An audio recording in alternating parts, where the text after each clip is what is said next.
In our Missing series this week, we are focusing on the disappearance of a young woman from Kenya named Irene Gakwa. She disappeared in Gillette, Wyoming after moving in with her fiance.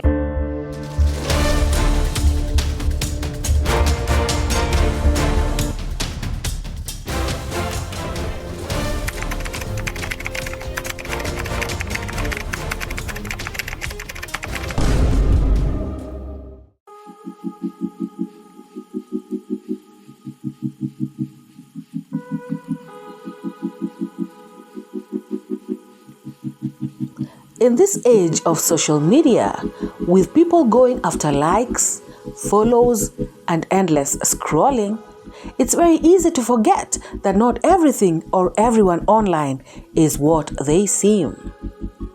There are many cases of people who have made connection through social media and it turned out to be very beneficial to them.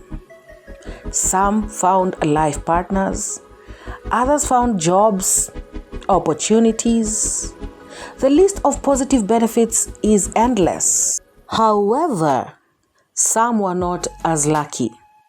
What you're about to hear may change how you view people's intentions forever. This is a story of a bright and kind girl, one who was full of dreams for the future. A typical girl navigating through life, friendships, and social media, just like millions others her age. One day she logged onto her computer. She went online in search of love. It started with one message, then more, and finally, she was gone.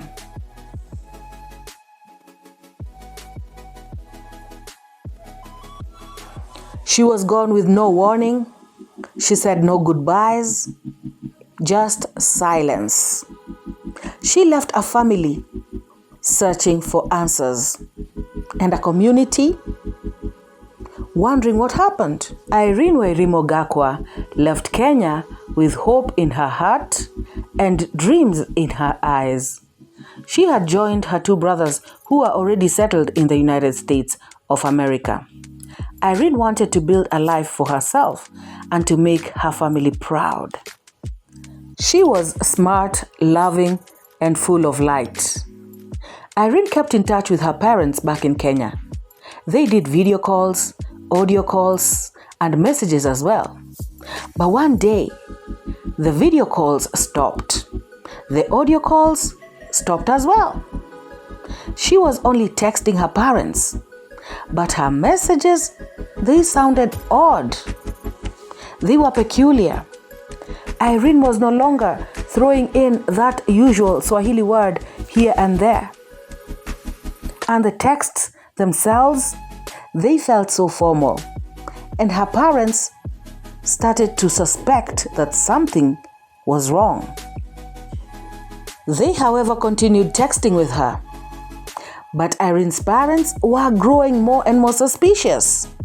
These text messages did not sound like their daughter at all. What's going on? They wondered. Is everything okay with her? They asked. She said everything was fine. And she assured them that it was her on the other side of the line.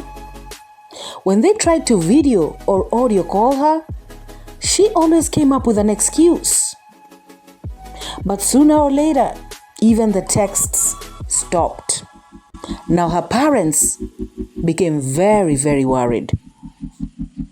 No messages from their daughter. The parents had to seek for help because at this point, it was very clear that something was very wrong. Something was amiss. Irene was gone.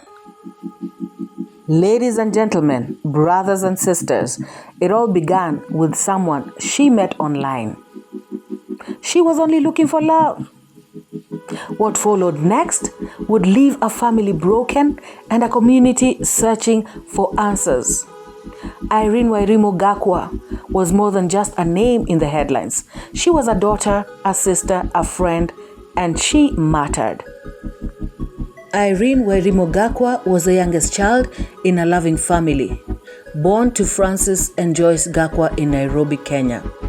She grew up surrounded by warmth and love, with her two older brothers, Kennedy and Chris, always nearby. Even as a child, Irene had a calm and gentle nature. She rarely raised her voice and wore a smile that could brighten any room. For Irene, family was everything. She cherished the simple moments, sharing tea and bread in the mornings or enjoying large family dinners on weekends. While her brothers moved to Idaho as teenagers to pursue better opportunities, Irene stayed behind to finish her education. She eventually found work in Kenya's tourism industry, where she excelled for several years. But in 2019, her path took a new turn.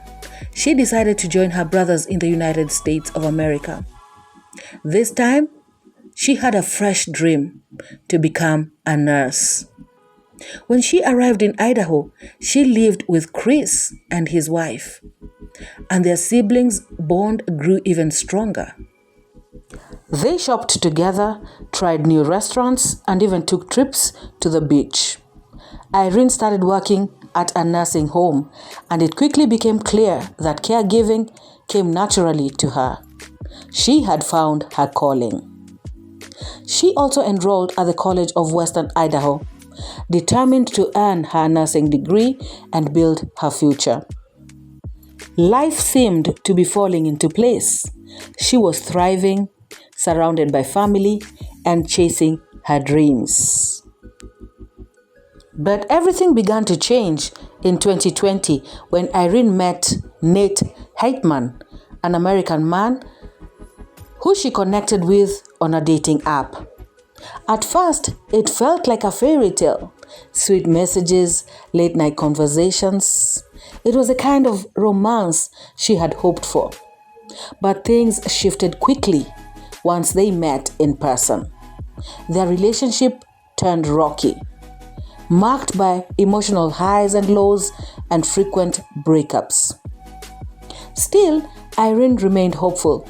She wanted to believe in love and gave the relationship her all. She even introduced Nate to her brothers, hoping they would welcome him and support her choice.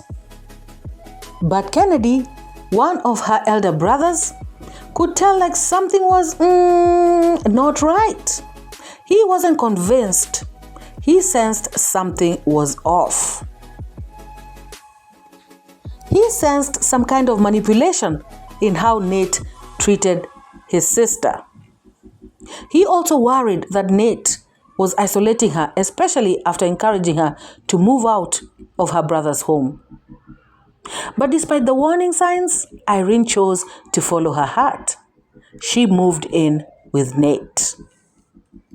In the beginning, the couple settled in Boise, but by July 2021, they had relocated to Gillette, Wyoming, which is 700 miles from her family. This was a very significant move. Irene was now far away from the support system that had always been her safety net. Determined to continue her nursing studies, she transferred to Gillette Community College, adjusting her goals to better align with Nate's preferences. After all, she loved Nate, and she wanted to believe in the life they were building together. But what came next would challenge everything she believed about love, trust, and the people she let into her life. Irene had hoped that this move that she had made with her boyfriend would give her joy, growth, and purpose. But instead, it marked the beginning of haunting silence. Though she had physically moved far from her family, Irene always remained emotionally close, especially with her parents back in Nairobi, Kenya. She called or video chatted with them every other day, keeping that strong connection alive despite the thousands and thousands of miles between them. These conversations were cherished, and she loved every bit of them. Then came February 24th, 2022. this is the last time that they would see her face on FaceTime call. On that day, Irene joined a video call with her parents on WhatsApp. But something felt off. Her father, always attentive, noticed right away. He gently asked her, saying to her, "You look tired and hungry. What is wrong?" But beneath his words was a growing unease. Her usual radiant smile was not there that particular day, and her typical neat braids looked unkempt and loose. She didn't look like her usual self. Her father then advised her to drink some warm milk and get some rest. He did not realize that those would be his last spoken words to her. The call ended, but something lingered in the air, an invisible weight they couldn't name yet. After that, there was no communication from Irene. Days passed, then a week. The lively updates, cheerful photos, and frequent check-ins all stopped. Her father sent a message to her, then another. There was nothing from Irene. He sent loving and hopeful words, urging her to call and let them know exactly what was going on. He wanted to know if she was okay. Her replies started to come in, and when they came, they were sparse and they were distant, and they were off. She claimed that she was overwhelmed with school and with work as well. But that didn't sound like her. Irene had always made time for her family, no matter how busy she was. Each unanswered video call was a stab of dread. Her father couldn't shake the feelings that something was deeply wrong. So on March 3rd, 2022, he received a message that really confused him. Irene wrote that she had dropped her phone in water, explaining that her silence was caused by that. So she advised her parents not to worry. She said that everything was okay. And she ended her message with a line that should have brought her parents comfort, but instead it raised alarm. She said, "I just want you to know that I love and miss you and Mom." Those words sounded final. They sounded heavy. They sounded deep. As if she was trying to say goodbye, you know? Her parents grew more and more scared. They became worried. In the following days, she mentioned a possible move to Texas, saying that she was unhappy in Gillette. That was unlike Irene. Irene had always faced adversity with quiet strength and determination. Was this really Irene? Her parents, more worried than ever, reached out to her brothers. So Kennedy, her brother, decided to contact Irene himself. Irene said to him, brushing off the concerns of her parents, "It's just school, just work," she said. Kennedy reassured their parents, saying that she promised to call over the weekend, so I guess everything is fine. But the call never came. More time passed, more silence, and with every day, the weight of uncertainty grew even heavier. Her family checked their phones constantly, desperate for any sign, any message, anything. But there was only quiet and fear and worry. Then came another disturbing detail, one that only added to the growing dread. Irene had always texted using a mix of English and Swahili, reflecting her Kenyan roots. But after February 24th, every message from her was in pure English, and it sounded so very formal. That was not Irene. It didn't feel right. It felt scripted. This was not her. Something was deeply wrong, and Irene's family knew it, and they were scared to their bones. As the days passed on without a word from Irene, more disturbing signs began to surface, each one more unsettling than the last. Her family learned that Irene had abruptly quit her job at the UPS via text message. Even more concerning, she'd resigned the same day she was scheduled for a shift. That was completely out of character. Irene had always been reliable, the kind of person who would show up to work even on her birthday. She didn't quit, especially not like that. Around the same time, her brothers received a puzzling message from her.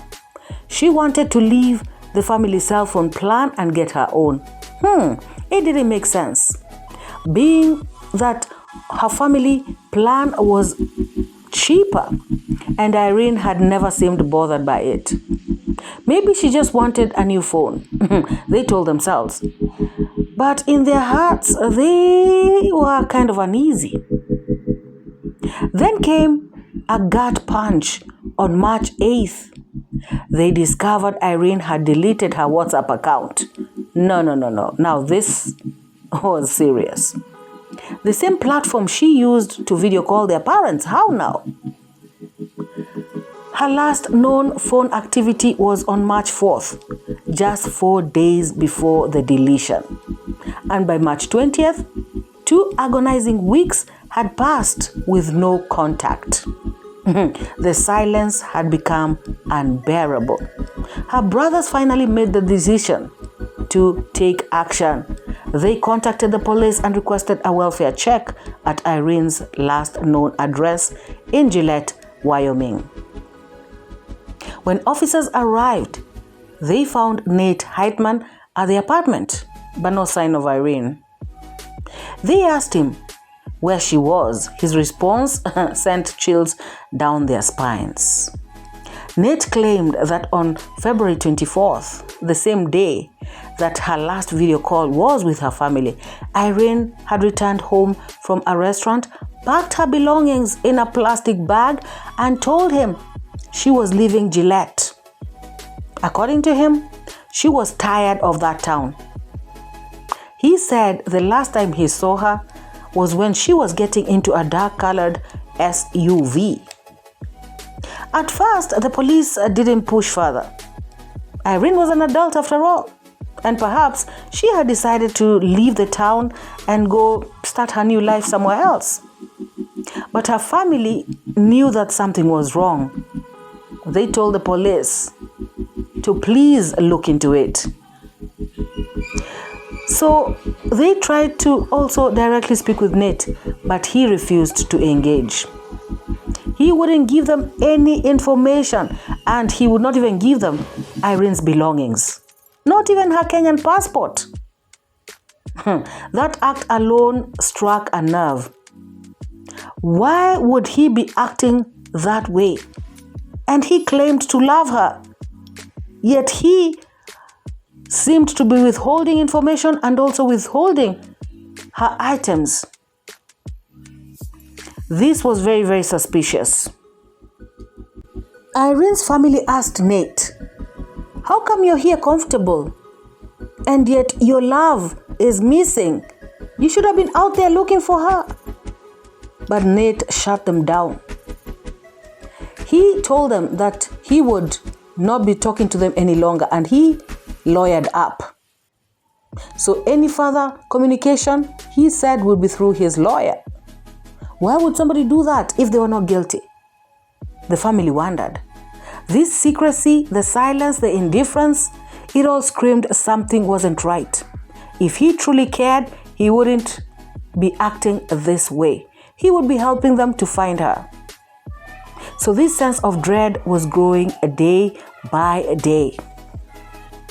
Finally, the authorities felt the urgency. So investigators swung into action and they began to dig deeper, this time into Irene's financial activities. What they discovered would send shockwaves to Irene's family. Beginning on February 25th, just one day after Irene's last video call, there were 8 separate money transfers from Irene's bank account to Nate's, all processed through 𝐊𝐿. The first 2 transfers in February totaled about $1,000. But it didn't stop there. Over the next few weeks, 6 more transactions were made in March, totaling to an additional $2,666. And then came the most alarming revelation of all. Investigators discovered that the password to Irene's bank account had been changed. This was no longer a missing persons case. It was clouded by confusion. This was beginning to look like something far more sinister. The deeper investigations dug into Irene's disappearance, the darker the story became. The change of the bank account password was traced to an IP address of a computer that belonged to Nate. Things were getting clear. This meant that Nate had accessed Irene's personal finances. He had transferred her hard-earned cash into his own account, and he had locked her out. What had once seemed like a confusing absence was now turning into a deeply troubling picture, one of manipulation, control, and deception. That was not enough, guys. Police uncovered 16 additional transactions on Irene's debit card after February 24th, totaling only $64. But the items raised alarm bells. The first purchase was most disturbing, a shovel. The next purchase, a pair of boots and pants, all bought at Walmart on the same day Irene supposedly left town. Surveillance footage confirmed that Nate was indeed the one who made the purchases. When investigators executed a search warrant, they found those exact items inside Nate's home. It was becoming increasingly clear that Nate had continued using Irene's cards and accounts long after her disappearance. And he did this through his devices and not hers. Another debit card purchase was made online, and all these were traced back to Nate's IP address, tightening the link between him and the suspicious activity. But things got worse, guys. Things only got worse. On Irene's credit card, police uncovered 13 transactions between 25th to 28th, totaling to $84. 27 more transactions made between March 1st and March 19th, adding up to $2,426. Of those, 10 were traced to Nate's IP address, and the rest were made in person. But none of them were made from Irene's phone. None of them was made from Irene's laptop or any of Irene's devices. It was all through Nate. He had taken over Irene's life. He had taken over her money, her accounts, her identity, without a trace of concern for her safety or her well-being. By the time the authorities fully examined the credit card, it had been maxed out at $3,100 with no payments made. At this point, to Irene's family, this was no longer just a missing persons case. It was beginning to feel like something far more sinister, a betrayal of the worst kind. They were terrified. They didn't know what to do. What terrified them the most wasn't the financial exploitation. It was the eerie sense that Nate was trying to erase Irene. He was trying to get her out of the face of the earth. So, as part of the ongoing investigation, police obtained a search warrant to access Irene's Gmail account. What they found was devastating. Since the day she disappeared, the account had only been accessed from Nate's IP address. Then on March 10th, the account was permanently deleted. With each move, it became more obvious. Nate was only draining Irene's finances. He was systematically removing her digital presence. Her photos, her emails, her history, all gone. When questioned by investigators about these actions, Nate gave a chilling explanation. He claimed that he had transferred all of Irene's money to force her to contact him if she needed anything. To those who loved Irene, it was a horrifying admission, proof of a twisted, controlling mindset. Instead of helping to protect her, Nate appeared to be playing a disturbing game, holding her financial survival hostage. All of this while Irene was missing. Who does that? Nate Heightman believed that locking Irene out of her own accounts, stripping her of financial independence, would somehow make her come back to him. What kind of twisted mentality is that? But while she was seizing control over her life, he made no effort to look for her, and he never reported her missing. His behavior grew increasingly suspicious, and as the evidence piled up, the police had no choice but to act. So on May 4th, 2022, Nate Heightman was arrested and charged with 4 felonies, including 2 counts of theft and unlawful use of a credit card. Just 1 week later, on May 11th, he posted a 10,000 cash bail and entered a not guilty plea. Meanwhile, the Gillette Police Department issued a chilling public statement. They were seeking information about a 52-gallon metal drum that may have been burnt or abandoned in the area. So they didn't say how the drum was linked to Irene's disappearance. They had searched Nate's property for it, and they didn't find it. The mystery of the drum cast an ominous shadow over the case, hinting that something darker than financial exploitation had taken place.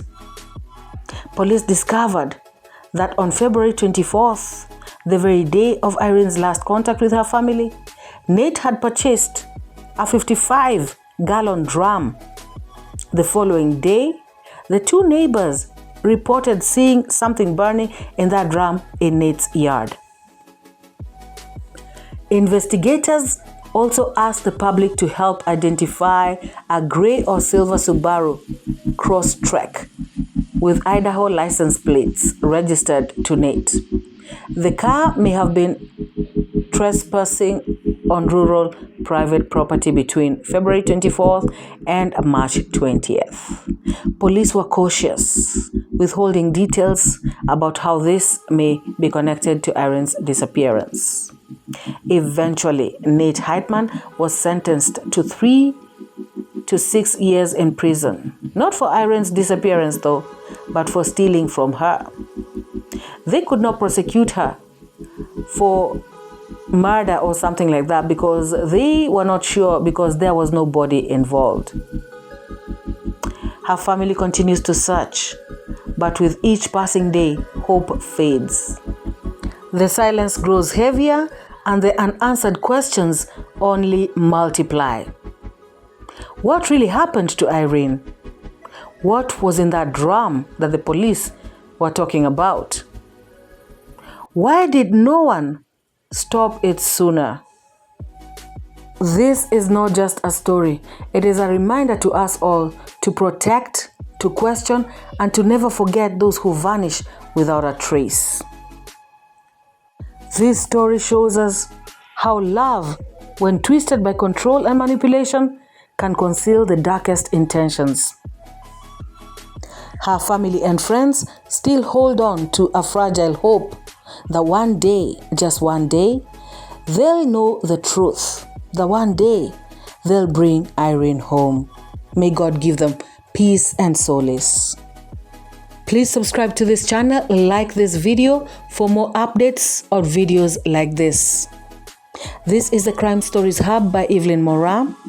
This channel is all about enlightening, educating, and creating awareness so that people make better choices. Stay curious, stay safe, and let us meet in the next video. God bless and bye-bye.